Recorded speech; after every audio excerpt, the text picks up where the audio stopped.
အားလုံးပဲမင်္ဂလာပါနော်ဒီဗီဒီယိုမှာတော့ကျွန်မ Oasis အဟောင်းလေးတွေကိုဘယ်လိုပြန်သုံးလဲဆိုတာကိုပြချင်တာဖြစ်ပါတယ် Oasis အဟောင်းတွေကိုကျွန်မပန်းအိုးထဲမှာဒီလိုမျိုးပြန်ထည့်ပြီးတော့ပြန်သုံးပါတယ်ရှင်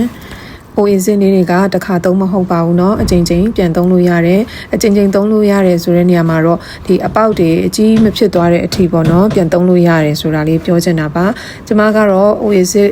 ဒီလိုအပေါက်တွေကျဲလာပြီဆိုရင် Oasis နဲ့တော်တဲ့ပန်းအိုးထဲမှာရှည်အပြည့်ထည့်ပြီးတော့ဒီလိုမျိုးပဲပြန်သုံးဖြစ်တာများပါတယ်Oasis အဟောင်းတွေကဖြေကိုတိတ်ပြီးမဆုပ်ယူနိုင်တော့ဘူးဖြစ်တဲ့အတွက်ကျွန်မရေလည်းပန်းအိုးထဲမှာအပြည့်ထည့်ထားပါတယ်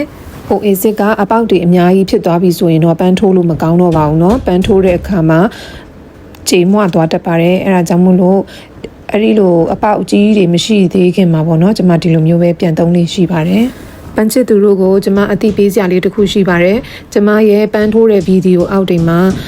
ပန်းပစ္စည်းနဲ့သက်ဆိုင်တဲ့ကြော်ညာ comment လေးတွေကိုရေးသွားနိုင်ပါတယ်ဆိုတဲ့အကြောင်းကိုအသိပေးလိုပါတယ်ရှင်အားလုံးပဲအဆင်ပြေကြပါစေနော်